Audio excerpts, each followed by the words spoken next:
1660 के दशक की बात है। एक 6 साल का बालक अपने पिता के साथ घने जंगल में था। उसके पिता कोई साधारण व्यक्ति नहीं, बल्कि एक विशाल साम्राज्य के छत्रपति थे। उनके साथ ढेरों सैनिक मौजूद थे ताकि किसी भी अनहोनी से बचा जा सके। लेकिन तभी जंगल के सन्नाटे को चीरते हुए एक खूंखार शेर उनके सामने आ गया। सैनिकों ने तुरंत अपनी तलवारें खींच लीं। माहौल में तनाव फैल गया। हर किसी की नजर शेर पर थी। लेकिन सबसे चौंकाने वाली बात यह थी कि वह छोटा बालक बिना किसी डर के अपनी जगह अडिग खड़ा था। उसने अपने पिता की ओर देखा और कहा, पिताजी, घबराने की जरूरत नहीं। यह शेर भी हमारी तरह जंगल का राजा है। बालक के साहस को देखकर उसके पिता अचंभित रह गए। यह कोई साधारण बालक नहीं था, बल्कि वह भविष्य का योद्धा था। जब वह 8 साल का हुआ तो उसके गुरु ने उससे पूछा, युद्ध में जीतने के लिए सबसे महत्वपूर्ण चीज क्या होती है? बालक ने उत्तर दिया, रणनीति और अनुशासन, क्योंकि केवल बल से युद्ध नहीं जीते जाते। इस छोटे से बालक की सूझबूझ अद्वितीय थी। लेकिन जिस राजसी ठाठ बाट में उसका बचपन बीता, आगे चलकर उसकी जिंदगी उतनी ही कठिनाइयों से भरी थी। समय बीतता गया। 32 वर्ष की आयु में यह योद्धा अपने जीवन की सबसे कठिन परीक्षा से गुजर रहा था। उसके नाखून खींच लिए गए, जीभ काट दी गई और जलती हुई लोहे की सलाखों से उसकी आंखें फोड़ दी गईं। अंततः उसके शरीर के टुकड़े कर नदी में बहा दिए गए। क्या आप जानते हैं यह बालक कौन था? यह कोई और नहीं, बल्कि मराठा साम्राज्य के महान योद्धा छत्रपति संभाजी महाराज थे। पुरंदर किला, जो पश्चिमी घाट की ऊंचाइयों पर स्थित है, पुणे से लगभग 50 किलोमीटर दक्षिण पूर्व में पाया जाता है। यह किला समुद्र तल से 1374 मीटर की ऊंचाई पर बना हुआ है और रणनीतिक दृष्टि से अत्यंत महत्वपूर्ण था। 14वीं शताब्दी में यह बीजापुर और अहमदनगर सल्तनत के अधीन था, लेकिन 1996 में अहमदनगर के बहादुर शाह ने इसे छत्रपति शिवाजी महाराज के दादा मालोजी राजे भोसले को प्रदान किया। समय के साथ 1656 में शिवाजी महाराज ने इस पर पूर्ण अधिकार कर लिया। इस किले का उल्लेख इसलिए किया जाता है क्योंकि यहीं पर 14 मई 1657 को एक वीर बालक ने जन्म लिया, छत्रपति संभाजी महाराज। वे छत्रपति शिवाजी महाराज और महारानी साईबाई के पुत्र थे, लेकिन उनका बचपन चुनौतियों से भरा रहा। जब वे केवल 2 वर्ष 4 महीने के थे, तभी उनकी माता का देहांत हो गया। इसके बाद उनकी परवरिश उनकी दादी के हाथों हुई, जिन्होंने उनके व्यक्तित्व निर्माण में महत्वपूर्ण भूमिका निभाई। संभाजी महाराज की शिक्षा किसी भी सामान्य राजकुमार से अलग थी। उनके गुरु काशी भट्ट, जिन्हें काशीराम शास्त्री के नाम से भी जाना जाता था, नीति शास्त्र, संस्कृत और साहित्य के महान ज्ञाता थे। लेकिन संभाजी केवल पढ़ाई में ही नहीं, बल्कि भाषाओं में भी निपुण थे। उन्होंने कम उम्र में ही संस्कृत, मराठी, हिंदी, फारसी और कुछ यूरोपीय भाषाओं में महारत हासिल कर ली थी। आश्चर्य की बात यह थी कि जिस उम्र में बच्चे ग्रंथ पढ़ते हैं, उस उम्र में उन्होंने खुद ग्रंथों की रचना कर दी। मात्र 13-14 वर्ष की उम्र में बुद्ध भूषणम नामक संस्कृत ग्रंथ लिखा, जिसमें राजा के आदर्श कर्तव्यों और सैन्य रणनीतियों का उल्लेख था। इसके अलावा नायिका भेद, 7 शतक और नखशिखावन जैसी पुस्तकें भी लिखीं, जो हिंदुस्तानी भाषा में थीं। लेकिन उनकी शिक्षा केवल शास्त्रों तक सीमित नहीं थी। वे युद्ध नीति, कूटनीति और प्रशासन में भी निपुण थे। उनकी तेज बुद्धि और साहस ने उन्हें शस्त्र और शास्त्र दोनों में सिद्ध बना दिया था। यही कारण था कि वे मराठा साम्राज्य के सबसे कुशल राजकुमारों में गिने जाते थे। इसी दौरान एक घटना घटी जिसने मराठा इतिहास को नया मोड़ दिया। यह घटना थी मुगल बादशाह औरंगजेब की कुटिल राजनीति। जैसे जैसे छत्रपति शिवाजी महाराज की शक्ति बढ़ रही थी, वैसे वैसे औरंगजेब के मन में भय उत्पन्न हो रहा था। उसने शिवाजी महाराज को हराने के लिए एक विशाल सेना भेजी, जिसका नेतृत्व किया आमेर के राजा जय सिंह ने। 1665 में यह संघर्ष अपने चरम पर पहुंच गया। जय सिंह ने शिवाजी महाराज के गढ़ को कमजोर करने के लिए कई मराठा सरदारों को अपने पक्ष में मिला लिया। इसके बाद उसने पुरंदर किले की घेराबंदी कर दी, जिससे शिवाजी महाराज के लिए स्थिति अत्यंत जटिल हो गई। पुरंदर की संधि के तहत मराठों को अपने 33 किले मुगलों को सौंपने पड़े, साथ ही उन्हें एक बड़ी धनराशि भी देनी पड़ी। संधि की शर्तों के अनुसार छत्रपति शिवाजी महाराज को मुगलों के सैन्य अभियानों में सहायता करनी थी और सबसे महत्वपूर्ण बात, संभाजी महाराज को मुगल सेना में 5000 के मनसबदार के रूप में शामिल होना पड़ा। इसके अलावा शिवाजी महाराज को औरंगजेब से मिलने के लिए आगरा बुलाया गया। 1666 में छत्रपति शिवाजी महाराज अपने पुत्र संभाजी के साथ आगरा पहुंचे, लेकिन वहां उनका घोर अपमान किया गया। इस अपमान से क्षुब्ध होकर वे दरबार से बाहर निकल गए, लेकिन औरंगजेब ने उन्हें कैद कर लिया। हालात कठिन थे, परंतु शिवाजी महाराज और संभाजी घबराए नहीं, बल्कि एक साहसिक योजना बनाई। एक दिन अपने चतुराई भरे रणनीति के तहत वे मुगलों को धोखा देकर आगरा से भाग निकले। सीधे पुणे जाने के बजाय उन्होंने पहले उत्तर भारत की ओर रुख किया। सुरक्षा कारणों से उन्होंने अपने भेष बदल लिए ताकि कोई पहचान न सके। पिता पुत्र की जोड़ी को अलग अलग रास्तों से भेजा गया। संभाजी को मथुरा में कृष्णजी पंत के घर ठहराया गया, जबकि शिवाजी महाराज साधु के वेश में काशी के लिए निकल पड़े।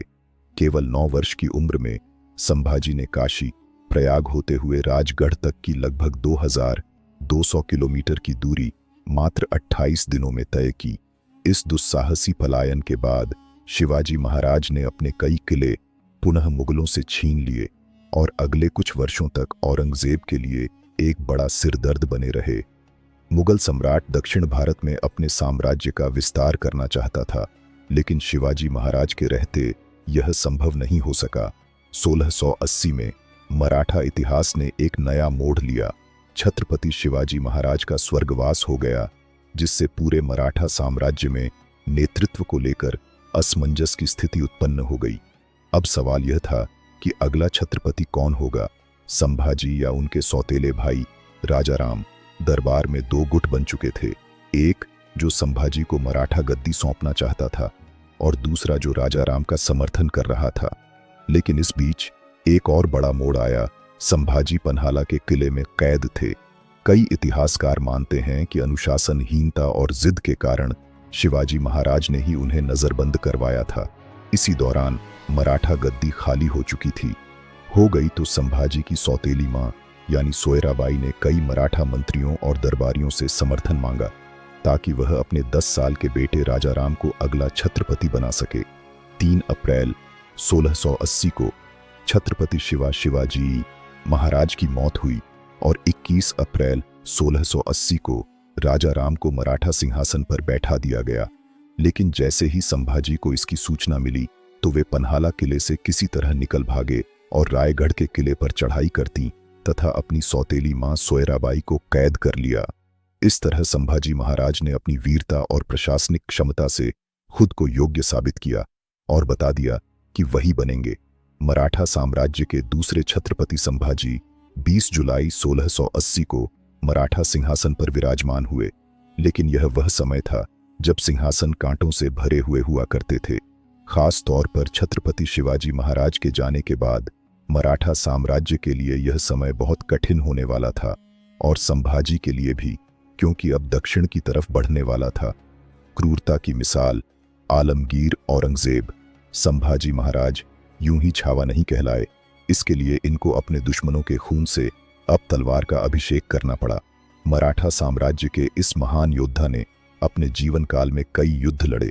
गद्दी पर बैठने के 1 साल बाद ही यानी 1681 में संभाजी महाराज का पहला निशाना था बुरहानपुर। प्रेजेंटली बुरहानपुर मध्य प्रदेश का एक दक्षिणी जिला है, लेकिन उस समय बुरहानपुर मुगलों के लिए 2 मायनों में बेहद खास था। पहला, ये एक इंपॉर्टेंट कमर्शियल सेंटर था। दूसरा, यह स्ट्रेटेजिक पॉइंट ऑफ व्यू से औरंगजेब के दक्षिण अभियान का एक प्रवेश द्वार था। यानी अगर बुरहानपुर हाथ में आ गया तो मुगलों को एक बड़ा झटका लगना तय था।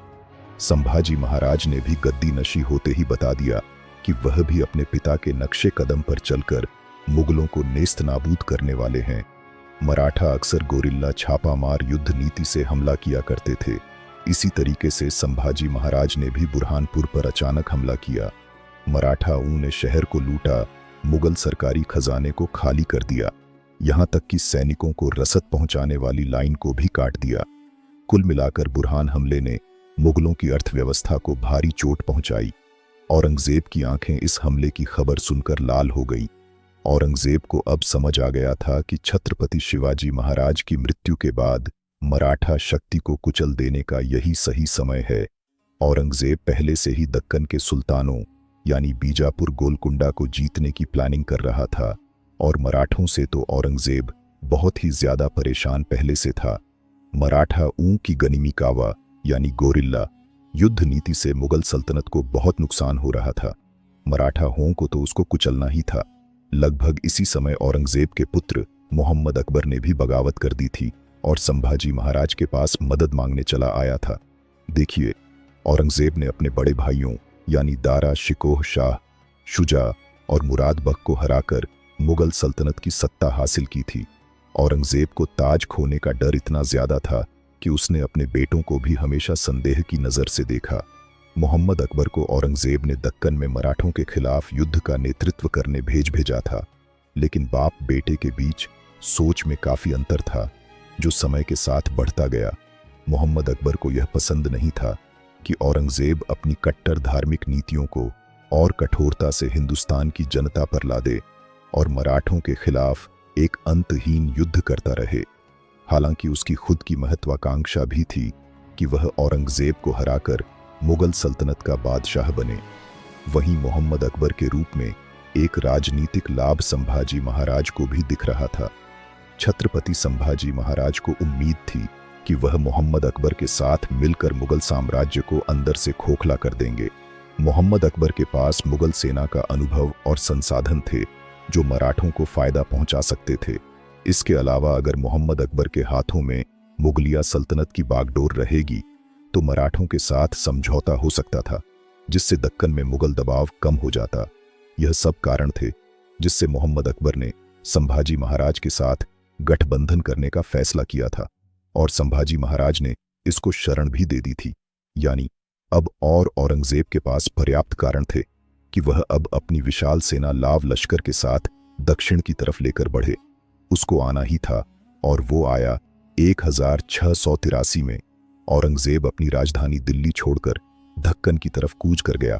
वह अपने विशाल सेना और परिवार के साथ आगरा बुरहानपुर होते हुए औरंगाबाद पहुंचा। इसने औरंगाबाद में अपना डेरा जमाया। यह वो समय था जब मुगल मराठा संघर्ष अपने चरम पर था, लेकिन औरंगजेब को क्या पता था कि दक्षिण अभियान उसके जीवन की सबसे बड़ी गलती होने वाली है। एक ऐसी गलती जिसके कारण वह 25 साल दक्षिण में ही फंसा रह गया। एक ऐसी गलती जिसके कारण वह वापस आगरा नहीं जा पाया। एक ऐसी गलती जिसके कारण मुगल साम्राज्य कमजोर होकर अपनी मौत की तरफ आगे बढ़ गया। औरंगजेब गलती इसलिए कर बैठा क्योंकि यह भूल गया था कि भले ही शेर नहीं रहा, लेकिन छावा अभी भी जंगल में घूम रहा है।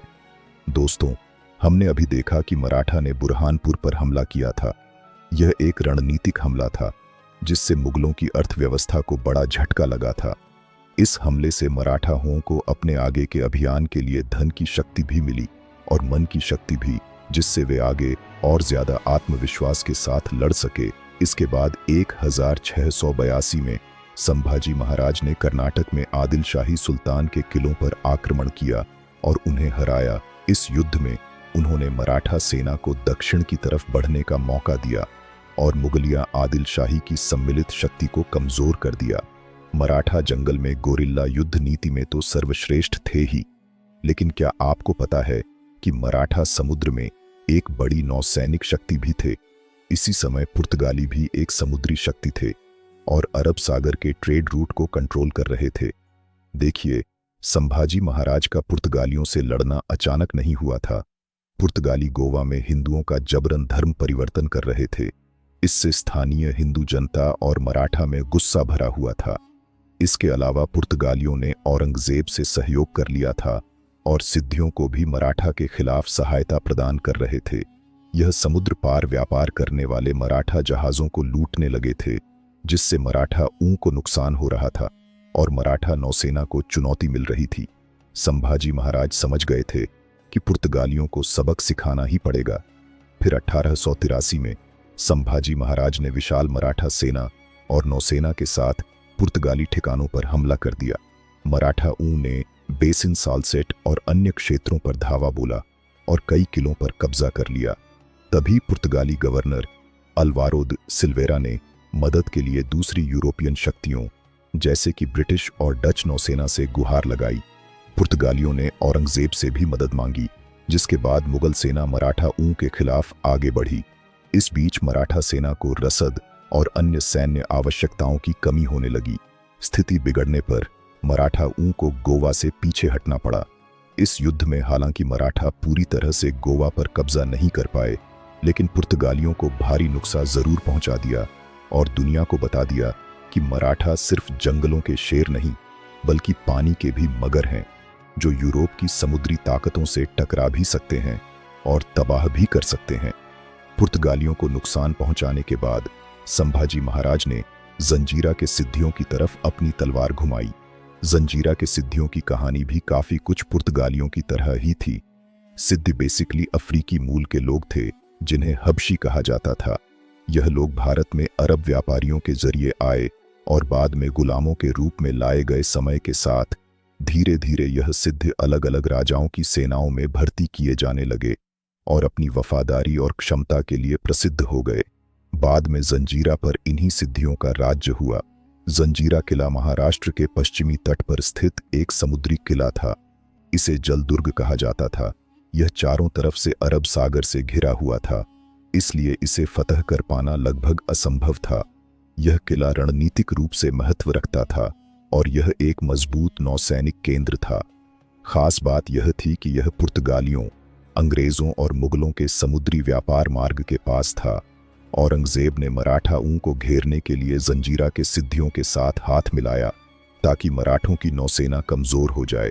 यह गठबंधन मराठा के लिए परेशानी का कारण बना।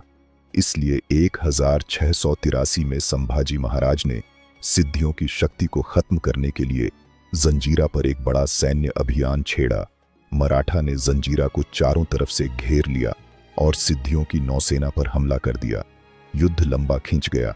इस बीच सिद्धियों को पुर्तगालियों और मुगलों से भी मदद मिल रही थी। मराठाओं ने कई नई रणनीतियां अपनाई, लेकिन सिद्धियों की मजबूत किलेबंदी को वह पार नहीं कर सके। बहरहाल एक तरफ मराठा सिद्धियों की घेरेबंदी में लगे थे, दूसरी तरफ संभाजी महाराज ने 1884 में रामनगर महाराष्ट्र में मुगलों की विशाल सेना को मात दे दी थी। इसके बाद फिर से वाई महाराष्ट्र में 1687 में एक और बड़ी मुगल सेना टुकड़ी को उन्होंने परास्त कर दिया था। मराठाओं का विजय रथ रुक नहीं रहा था।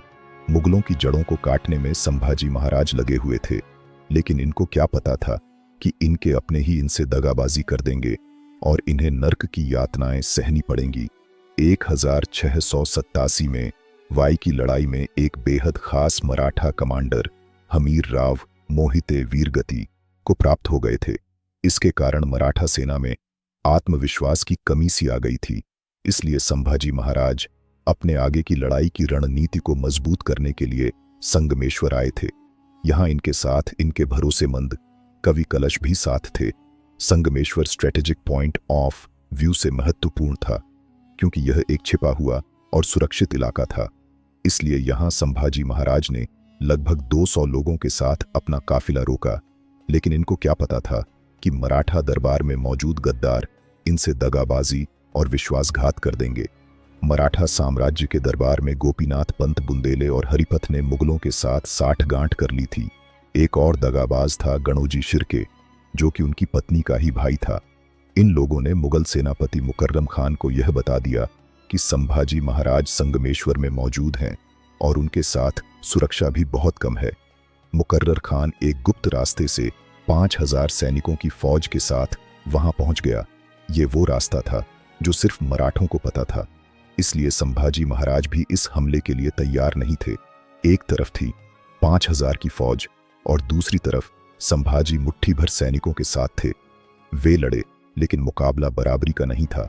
1 फरवरी 1689 को मुकर्रम खान ने संभाजी महाराज और कवि कलश को बंदी बना लिया। संभाजी महाराज को लोहे की बेड़ियों में जकड़ कर वर्तमान अहमदनगर जिले के पेट गांव में बहादुरगढ़ के किले में ले जाया गया। यहां औरंगजेब ने उन्हें अपमानित किया। औरंगजेब ने संभाजी महाराज को 2 विकल्प दिए, या तो इस्लाम कबूल कर लो और मुगलों के साथ मिल जाओ, या फिर मौत को गले लगा लो। संभाजी महाराज ने इस्लाम कबूल करने से मना कर दिया। औरंगजेब ने भी नर्क जैसी यातनाएं देने का आदेश दे दिया। ऐसा कहा जाता है कि संभाजी महाराज को लगातार 40 दिनों तक यातनाएं दी गईं। उनके नाखून उखाड़ दिए गए, उनकी जीभ काट दी गई, उनकी चमड़ी उधेड़ दी गई, उनकी आंखों में गर्म सलाखें डाल दी गई ताकि वह झुक जाएं। लेकिन यह छावा था। छावा यानी शेर का बच्चा, इसने दुश्मनों के आगे झुकना नहीं सीखा था। हर यातना को हंसते हंसते इन्होंने सह लिया। जब औरंगजेब ने देखा कि यातनाएं देकर भी संभाजी को झुकाया नहीं जा सकता तो उसने 11 मार्च 1689 को संभाजी महाराज की हत्या कर दी। लेकिन औरंगजेब यह भूल गया था कि संभाजी महाराज सिर्फ एक व्यक्ति नहीं थे, बल्कि एक विचारधारा थे जिसे मिटाना असंभव था। और इस विचारधारा ने कुछ ही सालों में मुगल सल्तनत को खोखला करके तबाह कर दिया। संभाजी के मौत के बाद मराठा नेतृत्व राजा महाराज यानी संभाजी के सौतेले भाई के हाथ में आया। इन्होंने अपनी राजधानी रायगढ़ छोड़ दी और तमिलनाडु के जिंजी के किले से संभाजी महाराज के नेतृत्व में मराठों ने संघर्ष जारी रखा। औरंगजेब ने जिंजी किले की घेराबंदी साल 1690 में शुरू की, जो साल 1688 तक चली। इस दौरान राजा राम सुरक्षित बाहर निकल गए, लेकिन अंततः मुगलों ने किला जीत लिया। हालांकि इस जीत की कीमत औरंगजेब को बहुत भारी पड़ी। पूरे दक्षिण भारत में मुगल प्रभाव बढ़ चुका था, लेकिन इसे नियंत्रित करना मुश्किल हो रहा था। औरंगजेब ने जजिया कर फिर से लागू किया और हिंदू मंदिरों को ध्वस्त करना जारी रखा, जिससे स्थानीय जनता में असंतोष फैलने लगा। मराठों ने हार नहीं मानी। संताजी घोरपड़े और धनाजी जाधव जैसे वीर सेना नायकों ने छापामार युद्ध शुरू कर दिया। उन्होंने मुगल सेना की रसद काट दी, अचानक हमले किए और औरंगजेब को दक्षिण में ही उलझाए रखा। 1600 के बाद ताराबाई ने भी मोर्चा संभाला और औरंगजेब को जबरदस्त चुनौती दी। परिणाम स्वरूप 1683 से 1707 तक औरंगजेब को 25 वर्षों तक दक्षिण भारत में युद्धरत रहना पड़ा। इन लगातार युद्धों ने मुगल खजाने को खाली कर दिया। मुगल सेना में विद्रोह बढ़ने लगे और उत्तर भारत के सामंतों ने भी विरोध करना शुरू कर दिया। इसका असर यह हुआ कि औरंगजेब की मृत्यु के बाद मुगल साम्राज्य कभी अपनी पुरानी ताकत नहीं पा सका। छत्रपति शिवाजी महाराज की मृत्यु के बाद मुगलों को लगा कि अब मराठा उनके अधीन हो जाएंगे, लेकिन वे भूल गए कि एक शेर के पुत्र को कभी झुकाया नहीं जा सकता।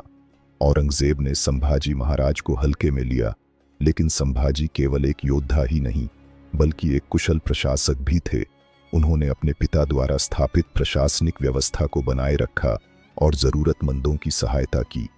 संभाजी महाराज के शासनकाल में जब महाराष्ट्र में भीषण सूखा पड़ा, तब उन्होंने किसानों को टैक्स में छूट दी, बीज और खेती के औजार उपलब्ध कराए और कृषि को पुनर्जीवित करने के लिए कई प्रयास किए।